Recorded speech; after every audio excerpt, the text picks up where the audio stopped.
We're back in Albany, where Eric and Christopher show us how thoughtful plant selection brings their garden to life. Color, texture, structure, it's all intentional. Discover the plants behind the beauty as we garden smart in Albany, New York. These moments of beauty and relaxation are brought to you by Proven Winners Flowering Shrubs. Our goal is to leave you free to just enjoy your garden. Proven Winners Flowering Shrubs can be found at local garden centers across the country.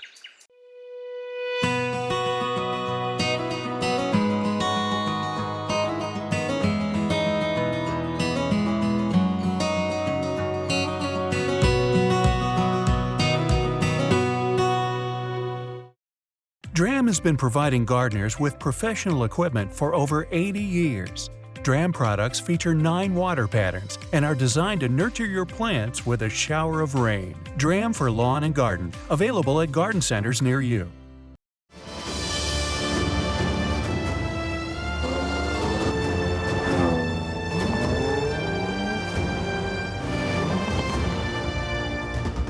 The Jaguar F-Pace.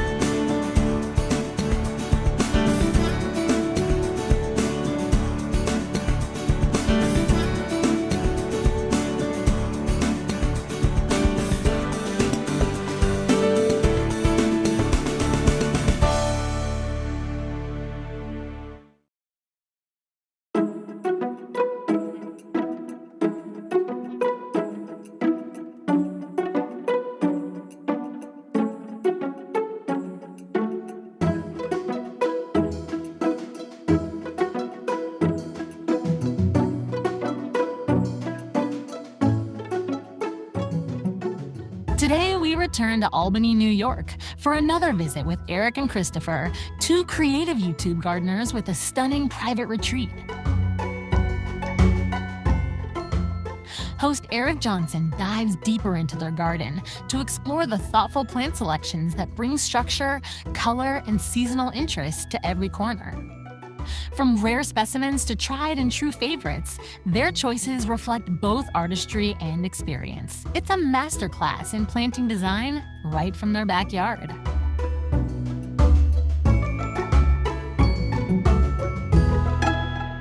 Eric, Christopher, thank you so much for being here. Welcome back to the show, guys. Thank you so much, and thank you for joining us again in our garden.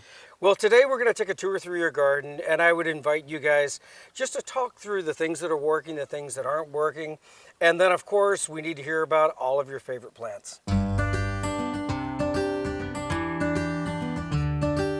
We start our tour of your garden at the entrance of your home, and this is the first thing that anyone sees when they pull up.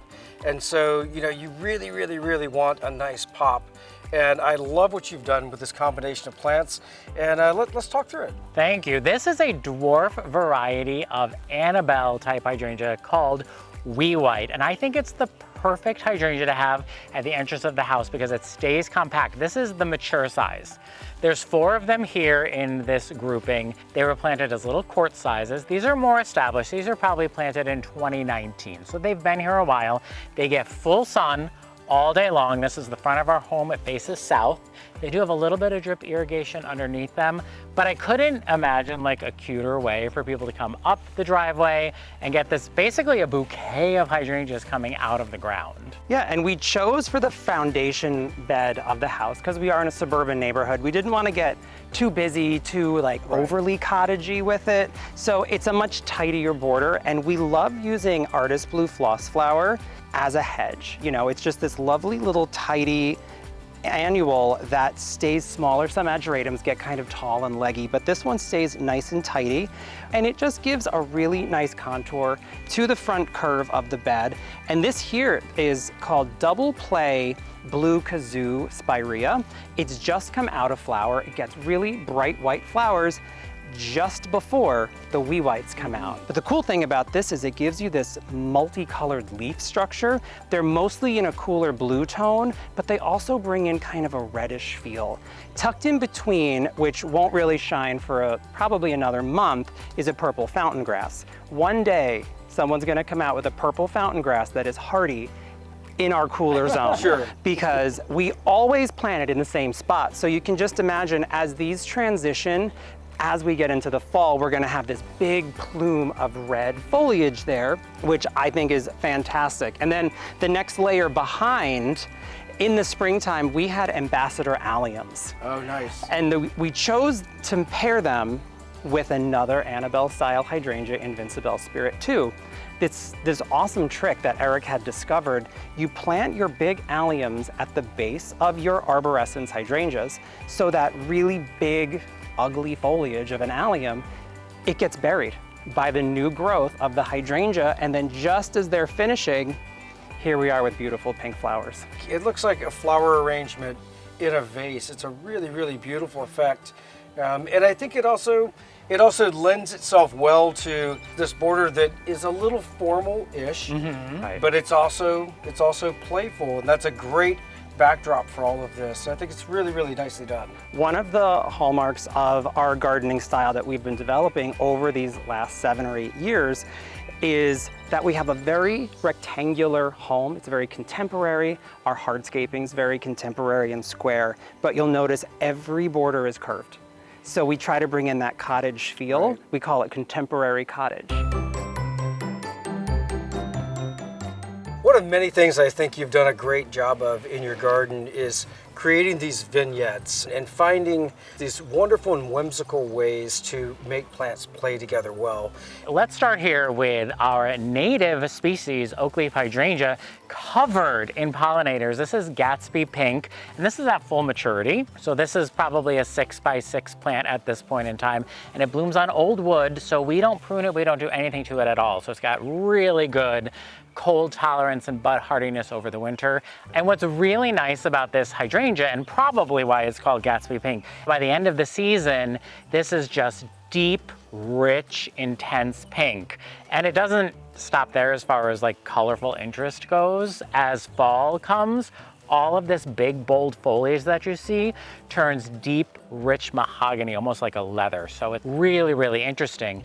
And when we were thinking about what to pair with it, we take into consideration, obviously the bloom color, the size and structure, but also this structure of this foliage, the shape of this leaf, which looks like an oak leaf, hence the name, and going the complete opposite direction and taking it down to something smaller like this Delft blue geranium, which has a really interesting flower on it. It looks like it's just been painted with a tiny little artist brush.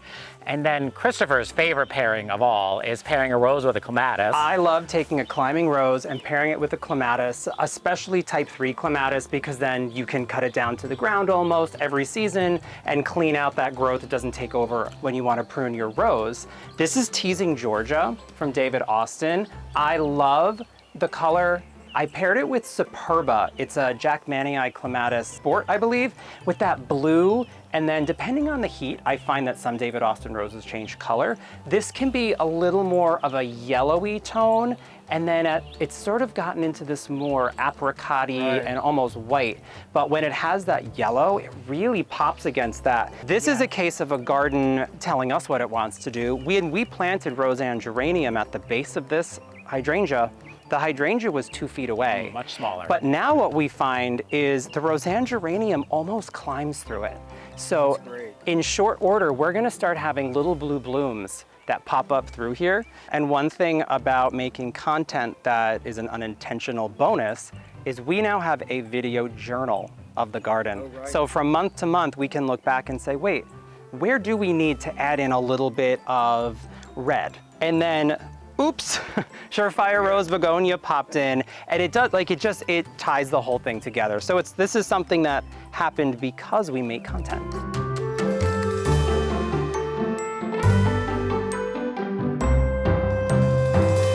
One one of the stories that I'm most interested in when talking about gardeners are those kind of creative fixes that you end up having to come up with. And oftentimes we discover those things because of our love of a certain plant that maybe we're not quite able to make it work in the garden.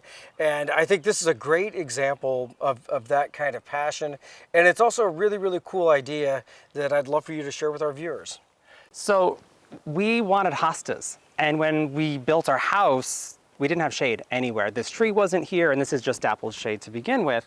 So we had planted this Nishiki dappled willow, and we bought it in a very small container when we first moved in. It started getting really big, and I discovered pollarding. And I decided to tree form this, and now we have hostas of all kinds because we had to make our own shade. And you can see there's a bungee cord holding some together because we're just trying to shape it into a more shade than we have currently. But in order to have this coast-to-coast hosta, we can't have this in full sun. So this gives just enough shade for us with a willow. And also the willow that you selected really plays well with all of these different colors. You've got some beautiful little splashes of chartreuse, a variegated foliage that works so well against the variegation in the Brunner, and then also in some of your other hosta selections. It's a very, very cohesive and also very clever plant. Thank you. This was one of the spots in this newly created shade area.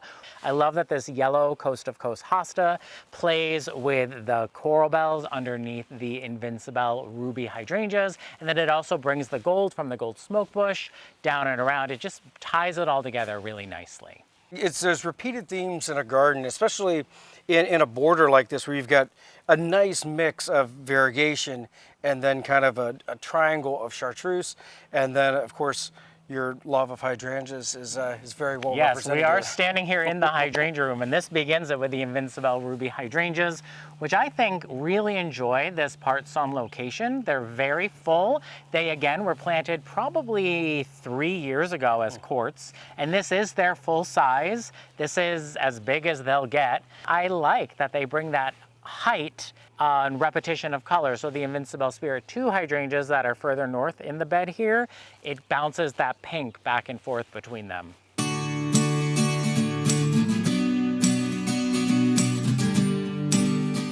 This is another great example of a creative composition of plants that really draws your eye into it. And much of your garden is creating these little, almost like independent standalone gardens, so that as the viewer's walking through, every different direction that you turn is a brand new experience with a new collection of plants. Yet there are repeated themes throughout the garden that tie it all in together. So it's very cohesive, but it's also just a very fun garden to experience. This is one of my favorite collections right here, and of course, you know, just the really bright contrast of dark foliage.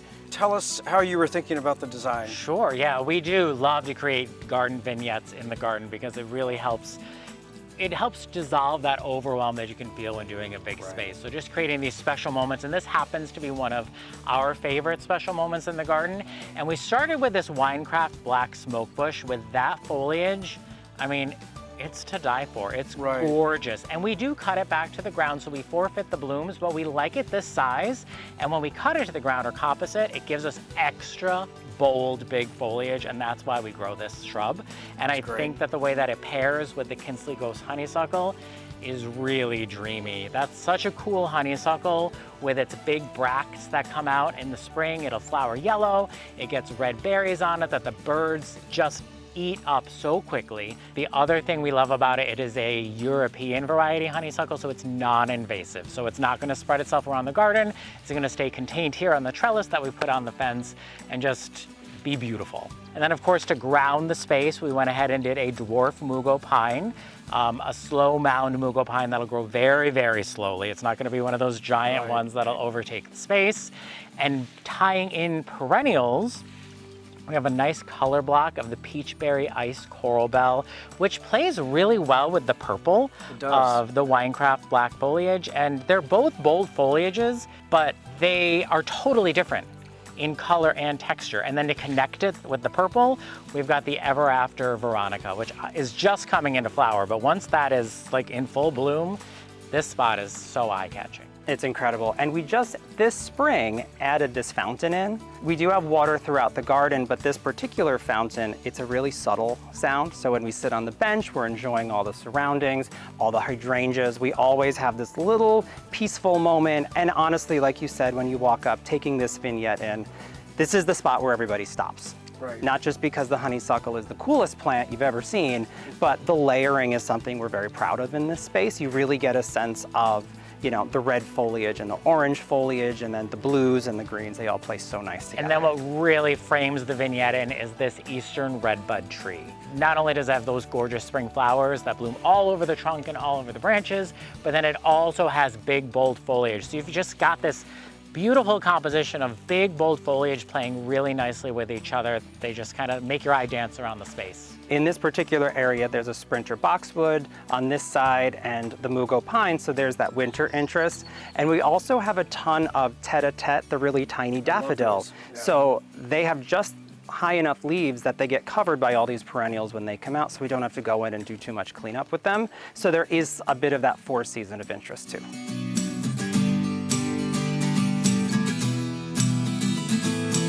This is yet again another wonderful example of just how diverse hydrangeas can be.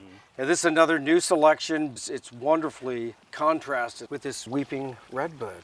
Yeah, that's one of the things we really try to do when we think about creating vignettes in our garden, is pairing things together that really contrast each other but also complement each other. So it's, the foliage is a tiny bit similar in shape, but the color, they really make each other pop. I don't think that these Invincible Sublime Hydrangea blooms would look nearly as like intense green if they didn't have this darker foliage Right. to play off of. This is, of course, a pretty fast grower. You only started this, what, 3 years ago? Yeah, 2022 these were planted. There's 5 of them in this hedge, and they were just little quarts when we planted them. And this is about their mature size, about 4 by 4. They stay this green color. Sometimes you'll see a bit of darker green, but they really have this lime sublime color on them, and they have pink pollen.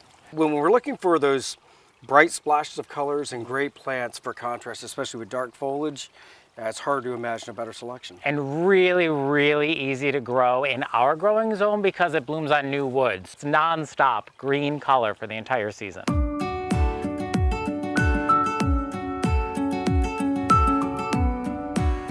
In the world of flowering shrubs, there's so many amazing new selections that come out every year. And I think as a gardener, the ones I've been most impressed with are all of these new hydrangeas. And you've got a wonderful example here. Let's talk about this one. Yeah, so we are really excited about this hydrangea. This is Let's Dance Skyview, and we're in zone 6, upstate New York. So we've really struggled being able to grow big leaf hydrangeas with these big, beautiful flowers on them in our garden until now, because this incredible hydrangea, which eventually probably 3 to 4 feet tall and wide, is a continuous bloomer, so it blooms on old wood and new wood, and so the blooms are always coming really quickly. I love that this is so easy for us to turn blue. We have added a little bit of aluminum sulfate in because in our area, most macrophylla serrata hydrangeas are going to come back on the pink side. I did notice on a couple spots we do have some pink, which I actually like. This is such a versatile plant with the ability of tilting it more pink, more blue, but then also I think the continuous blooming is what makes it such a high impact garden plant, because it's not just that one sneeze in the spring. You have basically 3 seasons of interest. And you're saying one sneeze in the spring, but for us in our growing zone, a big leaf hydrangea traditionally has their one big sneeze in October, because they've died completely to the ground and they spend all season trying to get one flower out and it doesn't come until October. But here we are at the very beginning of summer and we are loaded with flower buds and we've already got things in full bloom. So that's really awesome. This is one of our absolute favorites. I think the queen of the garden is the rose bush, and it'd be very hard to imagine any proper garden without roses. But there are some amazing new rose selections that are hitting the market that are, I think, changing everything. That is for sure. The rose right next to us, this is called Reminiscent Pink. It's a newer collection from Proven Winners that I have completely fallen in love with. What I love about Reminiscent Pink is of all the roses we have Old English varieties, newer English varieties, and then these are the healthiest roses in the garden. When we came out of winter, there was nothing dead on a stem. There were no black tips, no black dieback. In fact, the front 3 here were transplanted just a few weeks ago. Yes, Really? unbelievably. Those have been transplanted this season and they're still doing that well. This rose smells amazing. It has a lot of an English quality to it. Right. I believe the collection comes from Serbia, so in a different location than some of the other roses have been bred in our garden. I love the color, I love the smell, and it comes out in these really giant clusters of roses. But just as that's finishing, look at the size of this spray. It's going to be incredible. And also, look at how clean the foliage is. That is something I have noticed. A few of our older roses, they do get black spot. We're lucky in our climate, we don't get a tremendous amount of black spot, especially on newer bred roses. Even our David Austins that are, let's say, within 5 or 10 years of being released, they're much more resistant to the black spot. This stays clean. They look fantastic, and I'm super excited about Reminiscent. That's got to be one that ends up in my garden too. This beautiful mixed border is the latest addition to your garden. This originally was just a big line of limelight hydrangeas. Yes. And that ended up being a bit much, right? As we've developed and grown as gardeners, we wanted to explore more opportunities in the garden, and we thought this would be a great space to add in a pondless waterfall to have that movement and that sound happening. So we worked with a local contractor, Decker's Pondscapes, to come in and install this gorgeous pondless waterfall for us, which means that there is no pond in it. The pond is actually underground, so the maintenance is really, really low because we have such a large garden to work in. We wanted less maintenance. And then we went in, and when we approached this border, we wanted to start with big structure and specimen plants first. So we started with this big Japanese maple right behind you, which is an Arctic fire Japanese maple, and underplanted that with some hydrangeas, and then this gorgeous Kodiak jet black Durvilla. I mean, that foliage is stunning, especially next to that Verbena bonariensis, that meteor shower verbena. I like the way they play against it. We've done a lot of annual plantings in this space, including Christopher's favorite of all time. My favorite annual, hands down, is Supertunia Mini Vista Indigo. I love the new color, that really saturated color, and then it almost goes to this kind of powdery, ghosty version of it as it fades. So you get this multicolored effect. And when we were looking at this space, I had this idea that we would contour along the way the pondless waterfall goes in the blue petunia. And I think it's given such a nice effect. We're also learning for the first time about pond plants. So there are plants that are marginal to a pond that we can actually now incorporate. There's an iris here. It's called Purple Flame. It starts out a dark purple, and then the neon green color, and they bloom beautifully. So it's a fun time to learn about new plants that we've never planted. And get to play with annuals. We did add hydrangeas back in, including the Tough Stuff Aha, which is an improved version of Tough Stuff, and it has enormous flowers on it. And you can see one of them is blue and 2 of them are pink, and I think that's really fun. And the other hydrangea that we chose was something I've been wanting to get our hands on for a long time, called Let's Dance Ariba. Prolific rebloomer. Again, giving you pinks or purples. And one of the things that we wanted to choose when it came to these hydrangea types was no maintenance, because these are bloom on old wood and new wood type hydrangeas, so we don't have to prune them. We don't have to do anything with them. Whereas with the limelight hedge, we did have to, every late winter, early spring, go in and cut them all back and get them all perfect to look. But these we can just leave alone and get all the flowers we want out of them.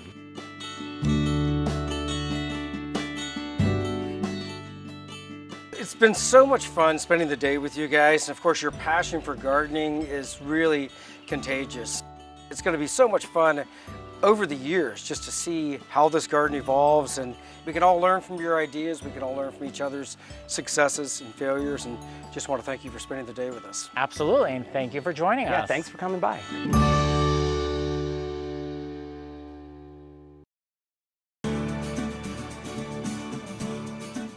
Each week we travel the country north to south, east to west, visiting some of the most exciting gardens, as well as talking to industry horticulturalists about design principles, new plants, and also how you can be most successful with your home gardens. We also love answering your gardening questions, so visit us on the web at GardenSMART.com.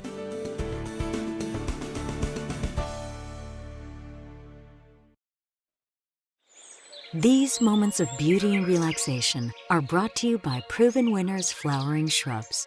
Our goal is to leave you free to just enjoy your garden. Proven Winners Flowering Shrubs can be found at local garden centers across the country.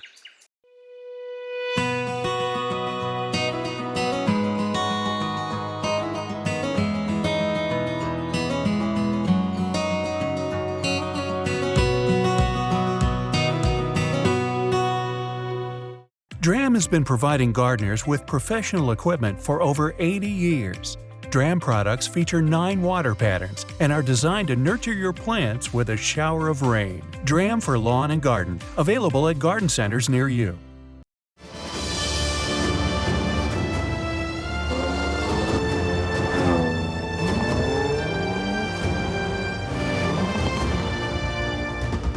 The Jaguar F-Pace. Today, we took a deeper look at Eric and Christopher's garden, exploring the plant choices and design decisions that make it truly special. If you have questions about anything you've seen today, visit us on the web at GardenSMART.com. You can also follow us on Facebook and Instagram.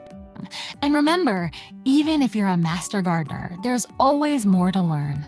So join us next week for more gardening tips and ideas as we garden smart.